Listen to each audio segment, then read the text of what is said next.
Hello, welcome back to Refractions. I am Stephen Mallon, your host, and I am so excited that we have uh, Alec Soth with us. And I don't know if I just did it right because I kept on practicing and I screwed it up or not. You Was I nailed it. close? You I nailed nailed it. it. Yeah. Oh, good. So, just in case some people that are listening and don't know your amazing work and career, can you tell us just a little bit about your history with photography?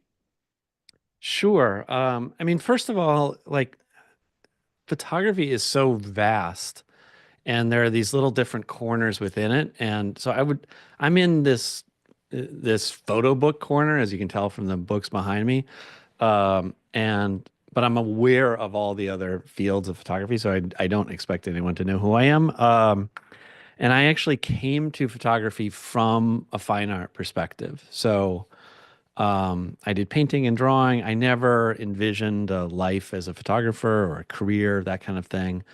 I wanted to make art, and that was my background. Started with painting. Was kind of a failed painter, and then discovered photography in college, and then was sort of chugging away at it for a decade, and eventually did this project along the Mississippi River called Sleeping by the Mississippi, and that was sort of my breakthrough project back in like 2004 or so. And yeah, it's always kind of a nightmare explaining to people what sort of work I do. I was in that, like, you're on the plane sitting next to someone. They say, "What do you do?" "I'm a photographer." "Oh, what kind of pictures?" And it's like, oh God, what do I say? Um, and and my sort of default thing to go to is Sleeping by the Mississippi, because it's like people understand that Mississippi River, photographs along it, got it. Of course, it's more complicated than that, and I live in Minnesota, so I live near the Mississippi River, so that kind of makes sense in people's minds. Do they stop asking questions at that point, or do they want to know more? Often they want to know more, and then it's a problem because I mean, it's a funny thing about being a photographer is the public imagination of what that means. So I mean, it used to be the case. I don't even know if it's still the case that it was like National Geographic. People understood that. They understood newspapers. They understood weddings. Um, Fine art photography, photography on a like gallery or museum wall, not so much. Um, and and then the idea of photographing a person, a stranger, and then it ends up on a museum wall. That's really not in the general understanding of things. So it is a hard thing to answer. I always love it if I do editorial work, if I'm working for like the New York Times or something, that's something I can say and people understand that. Yeah, I shoot for magazines, and then yeah, if you I say the New York exactly. Times, Yeah, yeah, exactly. But it's tricky because really like what I really am, I think, more than anything is probably sounds super pretentious, but is like a an author in a way. Like the ultimate form for my work is the photo book in many ways, and that's another thing that's not understood is like coffee table books. People get that, but the idea that such a thing is authored, that it has a beginning, middle, and end, that's not generally understood at all. But that's the sphere in which I mostly work. so that's interesting. So you see your like the ideal end for your photographs is actually not on the wall, but is in the photo book form. Is that right? It's the fir- it's the first thing I think of. Okay. Uh, I can't resist it. It's not how I make my living necessarily. So I like probably make more of my living on work being sold from a wall. But and so I obviously consider that it's an important part of my work, as is like photographs living online. So I accept all the different distribution modes, but my sort of default mode, what I immediately think about when I start making work and kind of how I want the work to live on in the world is on a shelf in a book like this. Like that amazing wall you have behind you. Yeah, yeah. So, um, how big are the projects these days for you that you're tackling? Like when you come up with a concept for a story or a narrative, it's like, is Mhm. this like a 3 month, 6 month, 10 year? Like how Yeah. how No, that's a great question. I mean, I think they vary, and one of the things, so my dream in life is to make a great photo book, but and so I look at other media like novels or movies or what have you, and there's no recipe for a great thing. Like a studio album can take years, or they can record it in one afternoon, and and there's no way to know. So I try doing different things, but I generally speaking, it's like a 3-year process, something like that. But also, taking into account um, that there's, kind of like pre-production and distribution and, those different phases of a project. Um, but I guess that's another thing to say about my work is that I think in projects. So I'm not a photographer who goes out taking pictures every day at all. It's I conceive of a project, I go execute it, and then I work on putting it out in the world.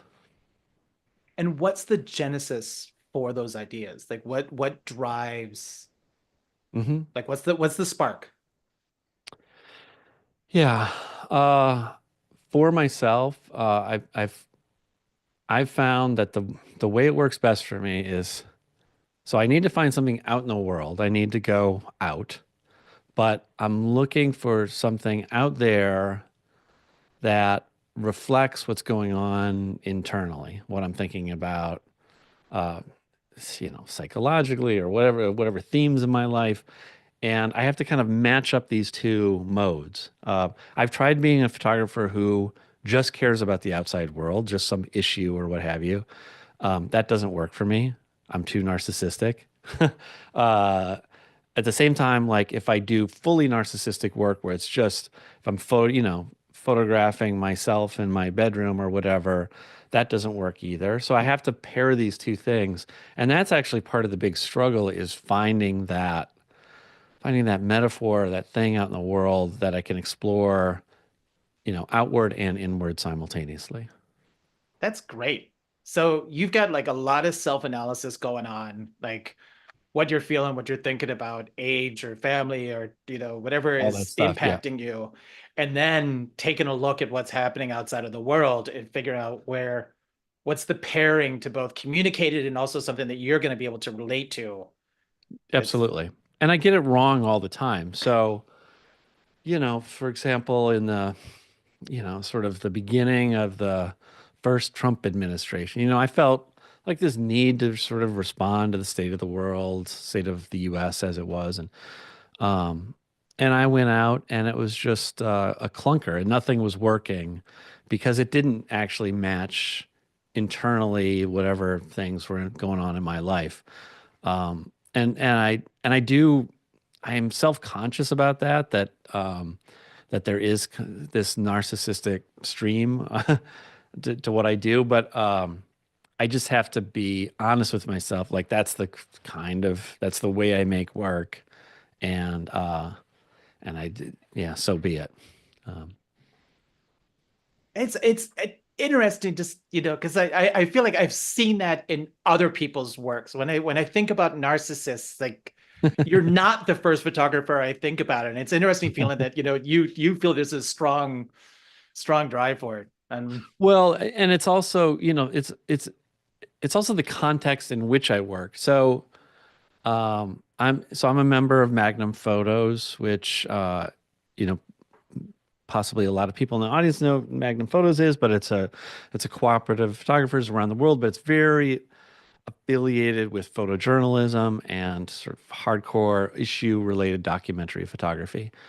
Um, and being aligned with that sometimes uh, builds up this expectation that I would be, uh, what's often called like a concerned photographer. Or or a conflict photographer or someone who's photographing sort of social movements in the world, and it's not like I don't care about these things. It's just I'm often not best equipped to photograph them. So talk to, it was one of my questions actually to talk a little bit about Magnum. How did that evolve? Like, did they approach you? Because it's a little bit of like an invite situation with them, right? Not technically, no. So, anyone can apply to Magnum, and I mean, people. There is often a kind of recruiting of people, but everyone has to apply to get in.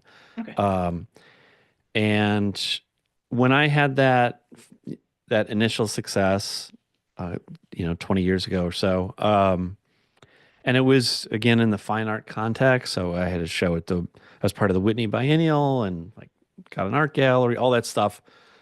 And then someone said, "Have you considered Magnum?" And I was like, "Magnum? Like war photographers?" I didn't, I was aware of it, but I didn't see myself aligned with it. And then I did more research, and it's actually always had this tension within it between um, more like expressive or fine art photography and journalism from its very beginnings. And also I've always had a distrust of the art world itself. And I've never wanted to put all my eggs in that basket. Um, and also just from a practical standpoint, like back then I left my job and I was like, how am I going to survive? Surely, I know enough about the art world that it's very, fashion based, trend based. It's not going to last. And so I thought, oh, it would be smart to, try to be a working photographer simultaneously. So I applied to Magnum and squeaked through. I mean, really squeaked through. And it's a long process getting in. So I squeaked for many years and then eventually became a member in like 2008, I think. I've got so many follow-up questions. Yeah. So, and do they operate as like your agent? Like, do they help with like licensing the Sure, all of that archives and stuff. Yeah. I mean, it's really interesting what people think about Magnum, what they know about it. I mean, the main thing to understand it is that it is a cooperative, so that once I became a member, I became an owner. And so I don't work for Magnum, they like theoretically they work for me or we're all working together. And so it is a community, a cooperative, but it's also, yes, they are my agents. They are representing me in uh, in commercial work, in editorial work, in yeah, image licensing, um, certain kind of touring exhibitions. So they all these educational sphere. Um, so it's quite vast and complicated. And then of course they're also international, so with offices in New York and London and Paris. And so it's a complicated place. it's yeah, it's another one of these like echelons that has been, I think, photographers are just kind of curious about it. So, it's another one of those, it's like when you're in Magnum, it's a little oh! So I mean, just bravo for getting in and sticking with it, because I do think there is something to be said about your ability as a photographer that you're in and you're still in. So Yeah, I mean, people have, yeah, they project all sorts of stuff onto it. And it's just this collection of people and and they're and it's really like we're like figuring out stuff as photographers on our own. It's not this like giant organization with millions of employees. Like you know we just thought recently like, okay, we need to generate some income in New York. What can we do? Let's do a holiday event. I said, oh, I could do some portraits, and someone else had a relationship with the Standard Hotel. Okay, we'll put that together. And we're like kids putting together a little shop sometimes. It's not, it's more informal than you might think at times. but it's a photo kids and a photo pop up and like the little the Yeah. bouncy house is like with somebody's 8 by 10. So Yeah, no, it's an incredible thing. And like and we have these annual meetings and people are often I get asked like what's going on at those meetings and I'm like it's a business meeting. I mean, sit there and we look at, spreadsheets and stuff and it's a bunch of photographers who don't know how to run a business. So it's really, uh it's yeah, it's a screwy operation too. Let's be honest. Like, because none of us want, we're all like every photographer I know, there's always this conflict between like making a living and making the work that you want to make. Um and within Magnum, like there's less of a desire to sell out generally. So there's lots of things that we say no to. good. But we're also trying to survive. Yeah. Yeah. You had mentioned earlier the distrust in the uh fine art market and just about the fact that it's so kind of like in a fashion driven and everything. So were you already thinking about that? Like that you're kind of hot right now, but this might Yeah. burn out in 10 Oh, years or absolutely. 5. Yeah. I mean, it's a miracle that I'm still doing it, but obviously like peaks and valleys too. So, there was the crash in 2008, obviously COVID,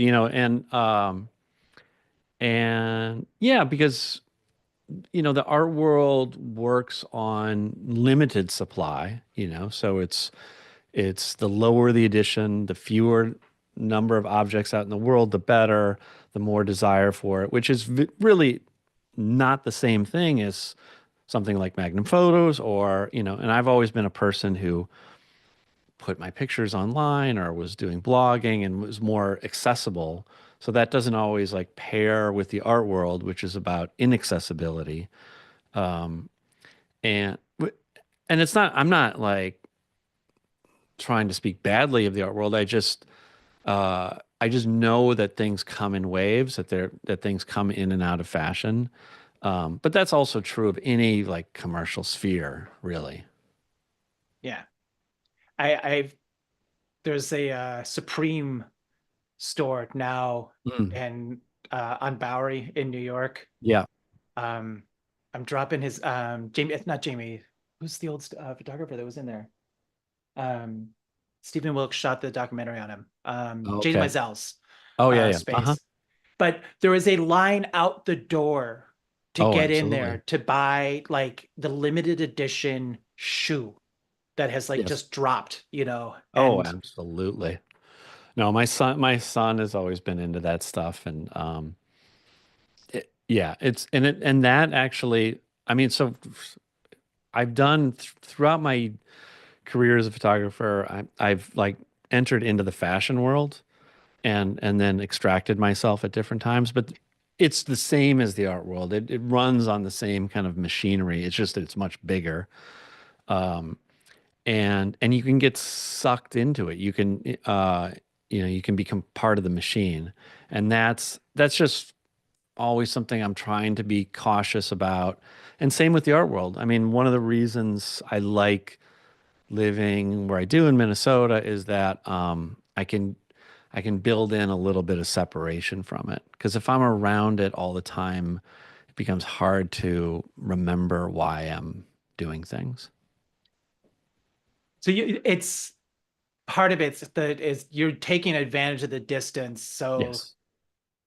it Yeah, gives you some clarity.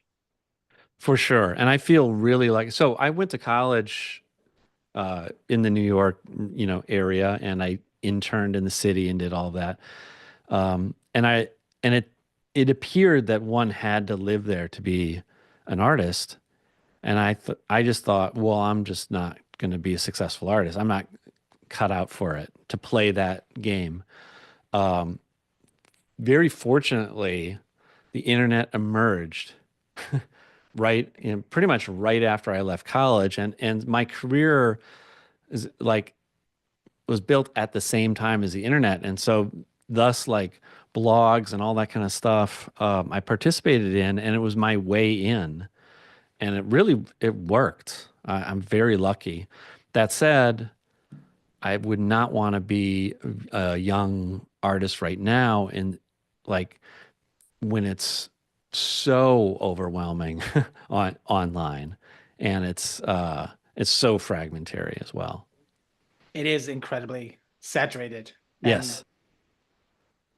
but you're also, you mentioned it, it's so true that like that moment in time was when the physical distance became less and less of an issue Yep. between email, internet, and Yep. like even FedEx, just FedEx be and also I think air travel just became, more common also, sounds stupid, but I think it's true. I mean, all those elements played together. Yeah, because there was a time where you almost had to live in New York yeah. to do it. No, so I consider myself very lucky on that front. Yeah. You mentioned your editions briefly. Like how big are you printing and how big are the editions? Um, yeah, they got smaller. So that first project, Sleeping by the Mississippi, was, I was new to the art world, and there were like three different sizes. There was 15 in small size, 10 in the medium, five in the big. Um, and that's not a cool thing in the art world nowadays. So my editions are generally around 9 usually now, but just one size. And Oh, that's actually a larger edition than many people in the same sort of gallery sphere that I'm in. There are people with editions of 3, that kind of thing. I think because of this sort of like accessibility that's connected to my work, I've never wanted to go down to that number. So 9 seems like a compromise. Yeah. I don't I don't know. Yeah. Uh, I mean it's the whole the whole thing is a little silly. Like, and I get it. I even get coveting the Supreme thing that dropped that can only get this one day or whatever. And I get, there are things like that I desire. But it's all sort of fabricated at the same time. I often think about like these books, they can be printed so well. You can like cut a picture out of a book, put it in a frame, and it'll look great. And yet we don't desire that. We desire the signed limited edition, whatever. Yeah. yeah, because that's even though it's not the original, it's the, close to the, I mean, it's the original, but it's not, but it's the edition that, um, Yeah. Uh, and, I mean, one of the things I think about a lot is like posters. So I used to love posters and like old museum posters and poster design. And so a number of years ago, I tried selling posters. Nobody wanted them. It's like, because they wanted the signed limited edition thing. And, and to me, it's kind of a shame, you know, but whatever. I sound like I'm griping. oh no, it's all good. Because you have like a storefront, right? Like the Little Brown Mushroom, which was the blog. Yeah. So Little Brown Mushroom, just if people watching, what are they talking about? So Little Brown Mushroom was like my pretend company that I had years ago, and originally to publish zine, like self-published zines and that sort of thing. And then we started doing more serious books. But once it became actually really serious, I killed it because I didn't want to run a business like a publishing business. And then I used the banner of Little Brown Mushroom to explore education, and I did different sort of educational projects, a workshop with teenagers. Then it got more serious, and I kind of killed it again. And basically, I use it to play around, and in a like quasi commercial way, but not like grown up commercial way. The bouncy house again. Yeah, it's totally the bouncy house. And we just did for the first time in like years, we did a little holiday sale. And it's really fun. And I like this like DIY kind of quality and like, let's do a web store and let's put this thing together. But I don't want to continue it. So then we did a little holiday sale and then we closed it down. Um, And then it just like it's done. It's it's closed done for, until yeah, further. it's done for now, and then maybe we'll do something else in a year. Yeah, and I sort of feel like if I can use like the sort of music metaphor again, like I like the idea of like you have a band, but then you do like a side project, and it's just like you goof around, maybe you put out a little EP or whatever, but it's not like your band. And you can have a different sound, you can, all of that. And because I want to build in a space for freedom with what I do. And even though like my main work is, it's all about freedom in a lot of ways, I still, because I have all these commercial interests, um, it it doesn't have this always the same kind of lightness in terms of putting it out in the world. Okay. Yeah. And you just had a residency this summer, right? At your place? Yeah. Right. So yeah, I hosted two workshops in my house, and where people actually lived in my house. So just 4 nights each time, 5 days, yeah. So with my wife, preparing meals, and my parents coming over, uh, and it was an amazing thing, I have to say. And this, yeah, this was, I don't know if it's a little brown mushroom or not, but it was definitely a DIY experience. Like, let's put on a workshop, and it was really great. Um, yeah, and Tell us about that. So like you put out an open call or like there was a yeah, on your the yeah. So Instagram or basically, I've done, like a lot of photographers, I've done workshops over the years, and usually they're in an exotic location. Um, and the appeal is to go somewhere beautiful and do this thing. I travel so much that it's I like I would love to just stay home. I've and then eventually I thought, oh wow, because we moved into a new house, was just had a good amount of space, and I thought, why don't we try doing it at home? Also, because I've done workshops in which everyone stayed together in the same place, and it was so great because so much of the learning then happens not when you're in a big circle, but when a pair of people are in the kitchen having coffee or whatever. And so yeah, I organized this thing. We put out a call online. We ended up getting like over 800 applications. It was amazing. That was like the most amount of work was the selecting of people. It took forever.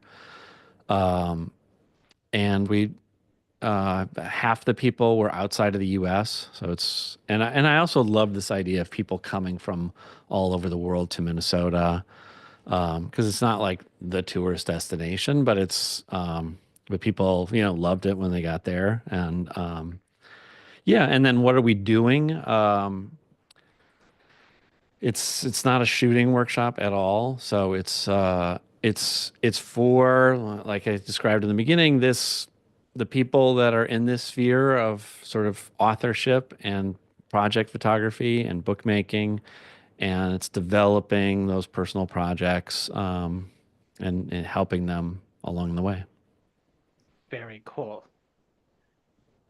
Are you going to do it again?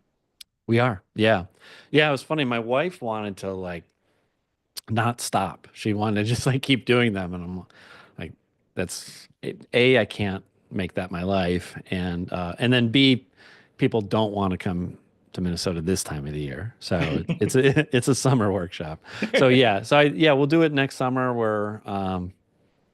Yeah, my student manager and I have been daydreaming about when we're gonna launch it and all that, and yeah, soon, right after the new year, we'll I put the think word out. yeah, the idea of kind of like being able to hang out with you for 4 days to talk and work about photography, I think just sounds amazing. So thank you Thanks. for doing Yeah. it. Well, it was an experiment, and I wasn't sure, and it's just so cool when something works like that, when you like roll the dice on it. and it works. And yeah, there's really something special there. So very happy about that one.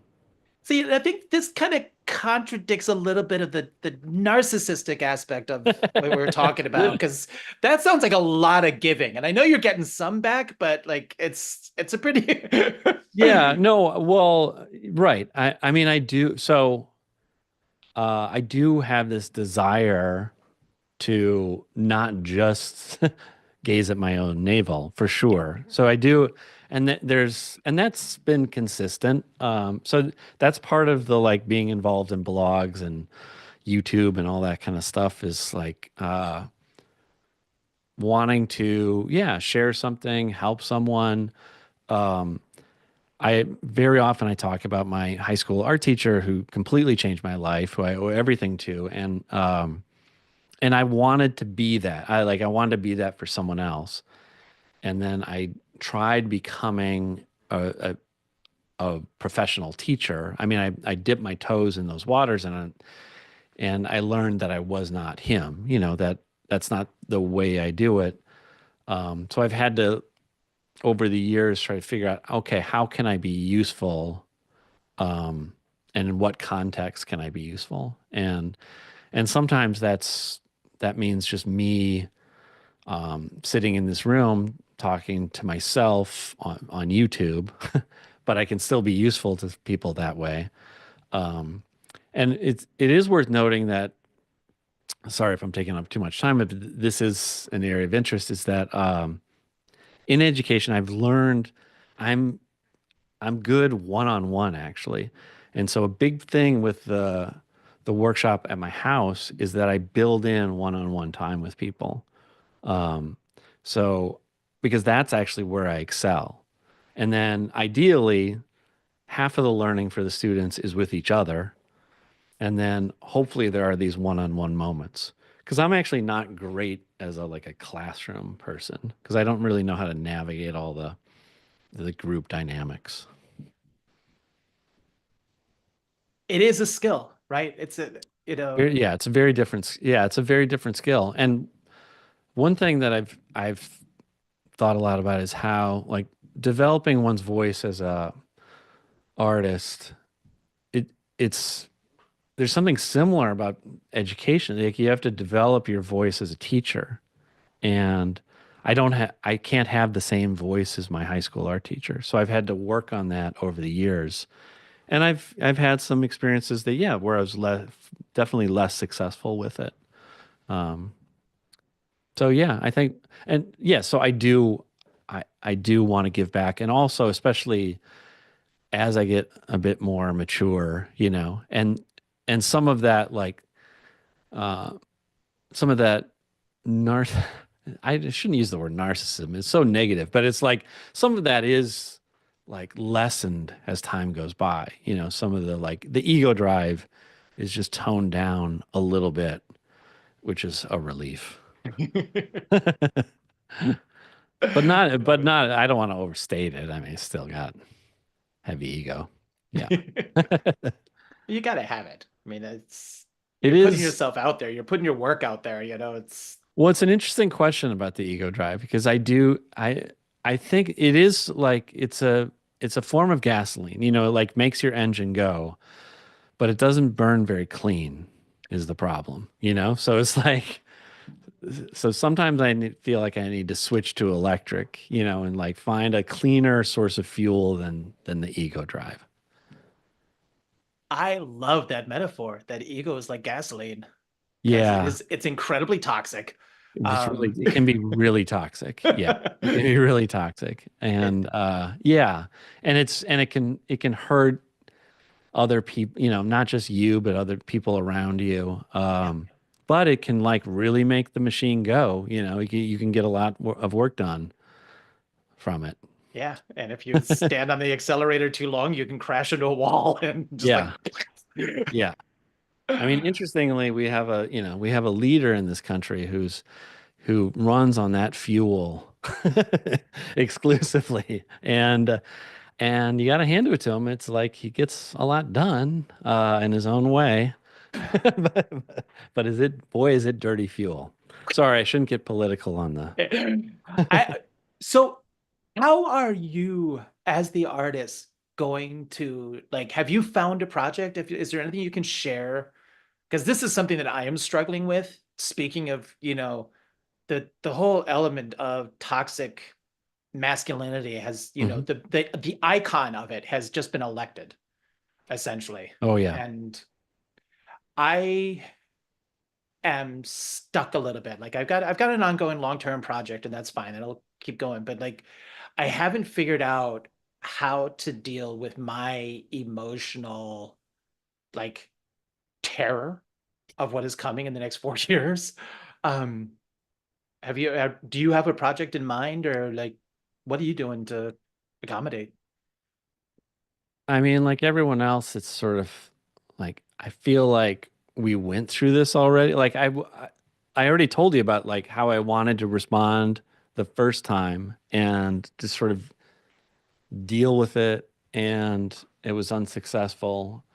So I don't know. I mean, I was listening to a podcast with a guy named Joseph Goldstein, who's he's like a he's a Buddhist teacher. He's in his 80s, and he was asked a question about the times we're living in, and he said he reads a lot of history, and it gives him some comfort that it's always been this way, that these waves come and go, and I mean, I do think, I was talking about my age, our age, which, with the internet, but there's also something about my age, which is if you were a white guy in the US, my age, like there was not conflict in our universe.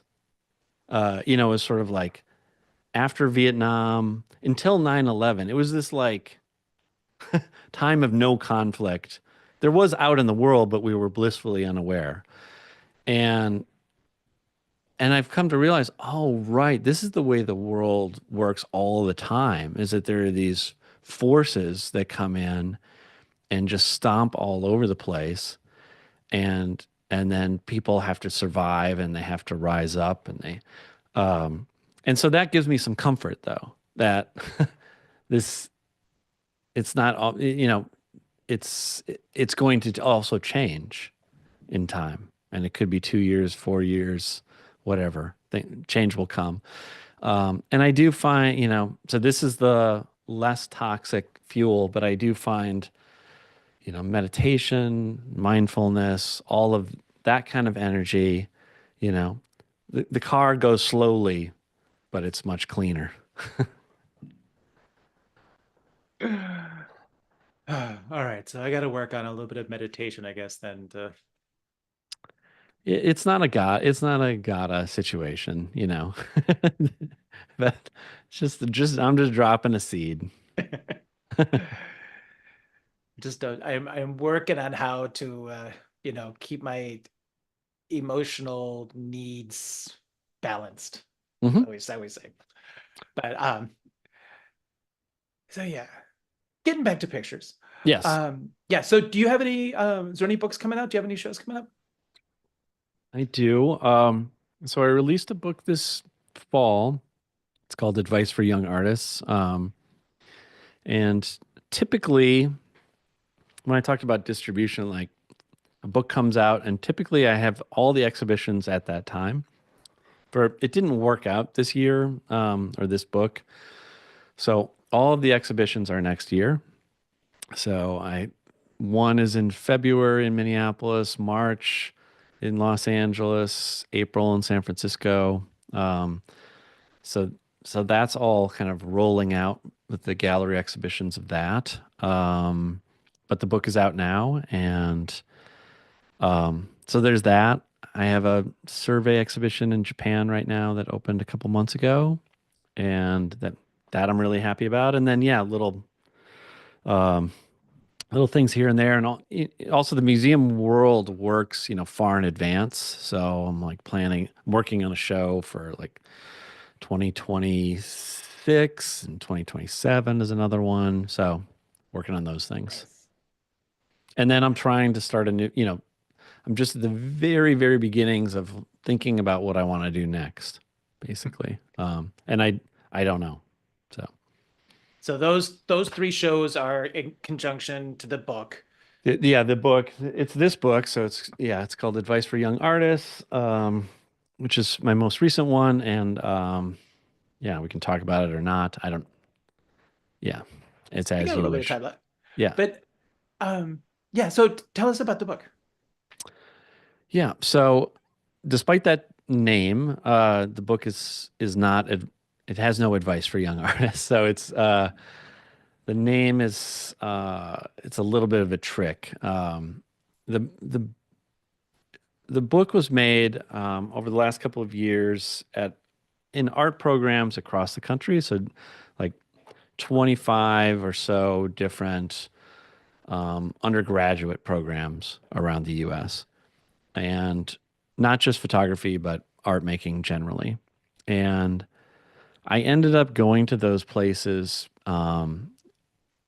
because I'm not a young artist, like because I'm getting older and I've been thinking about I'm always thinking about how do I revive myself? How do I tap into my original desire to make work and without cynicism, because and what I really love is like that sort of photo one class, develop the first roll of film, that energy, that pure enthusiasm. How can I how can I get that into my bloodstream? And so by going to these different programs, I tried to sort of role play being a student. I didn't tell them exactly that's what I was doing, but that's what I was doing. And in exchange for getting access, I would, maybe talk to a class or do whatever, but then I would get free time and I would go play. And I had moments where I was just like goofing around in a studio somewhere in some university, and there were other students working, and I swear that they didn't notice that I was different than them. And yeah, and just trying to remember why I do this in the first place, basically. So that's what the work is about. Um, and it, like I said, there's no advice other than hold on to that original feeling. Like when you're a young artist, somehow don't lose that that energy that you have in the beginning, That and don't get spark. too cynical. Nice. Um, that all sounds great. Um, looking forward to seeing it. I Thanks. did want to ask one. You just mentioned you've got a giant show in Japan. Hmm. Um, can you just walk me through a little bit of the logistics of how you manage? Like, are you printing that, framing it in-house, and then shipping it, or are you going over to supervise? Like, how do you do an Yeah. international retrospective like that? Yeah, it's complicated. And I mean, the upside is that I've done a number of them now in different places. It's really quite unique in Japan, and it's weirdly it's the second one that I've done in Japan. But this one's in Tokyo. The other one was outside of Tokyo. But I've found that the best way for me to do them is to print in house. I do what are called exhibition prints, so they're not edition prints. They're generally destroyed after the exhibition. But this way, they don't have to be insured for the value of an edition print. So it makes it much more affordable for the museum. And they don't have to Oh, lend them from collectors and all that, which makes it very, very expensive.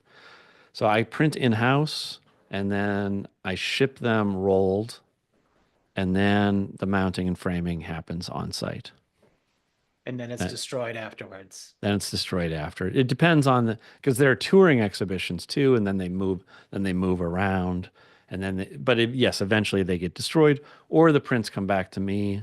Sometimes they won't in the case of Japan, but sometimes they come back to me because it's so wasteful. I feel, particularly the frames. If the frames are destroyed, it's crazy. Um, so particularly in US based shows, sometimes I get the crates sent back to me, and then I have these exhibition prints that are framed that theoretically I could use for a different exhibition, Yeah, though it almost never happens. So I have like storage, I have external storage spaces full of these things. yeah. I have a 10 by 10 storage that has got, I think, 4 separate solo shows ready to go. So Great. Yeah. great. Yeah, but No, I don't know. Storage is, yeah, it's an issue.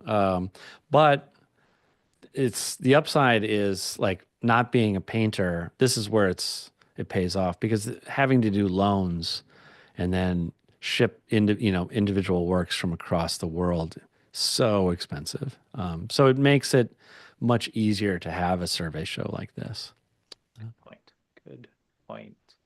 And, a really interesting thing is in organizing an exhibition, then, because I'm less interested in just like the pure retrospective. Here's everything I've done. So I want to give it some sort of shape. And so then how do you do that? How are you creative about that? And then how do you do it if it's a totally different culture? So, for example, like I did a project in Niagara Falls.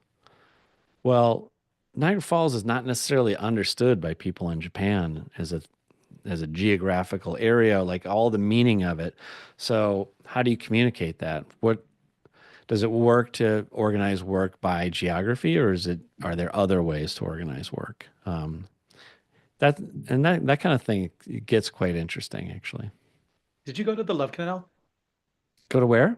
The Love Canal. The I did not. No, I never did. I photographed outside of it, but yeah, I never did. Never okay. went through. Yeah. Yeah, that was the one time I went up to Niagara because I had just started a project on Superfund sites. And Okay. that was the birth of the Superfund, was that toxic dump. Absolutely. Yes. Oh, you're talking about, right. Yes, I did go over there. I did. And yeah, those like street after street vacant, but there's still be the like, yeah, street lamps up, but the streets are cleared. Yeah, I did go over there. And in fact, yeah, in the very beginning of Niagara, the project, I had this idea that the American side and the Canadian side were like a couple. And I wanted to photograph them that way. I ended up abandoning that concept, but part of that was built into Love Canal. Yeah. Cute Anyway. town. So, Alec, I know you're super busy, and we've been chatting for almost an hour. So, Oh, thank you. sorry. I No, no, no, don't apologize. apologize, please. I am so thankful to be able to have Well, this I've conversation with had my you. monster drink, so I'm like, talk about like not clean energy. Is there anything else that you would like to talk about before we go? No, I'm good. No, I'm All good. Thanks so right. much for doing this. Yeah, it's been wonderful talking with you. I really enjoyed just hearing more about your process and the work. And congratulations on the latest book and the upcoming retrospective. And yeah, Awesome. Yeah. Thanks so much, Stephen. I really appreciate it. thank you so much. Thanks everybody for listening. All right. Take care.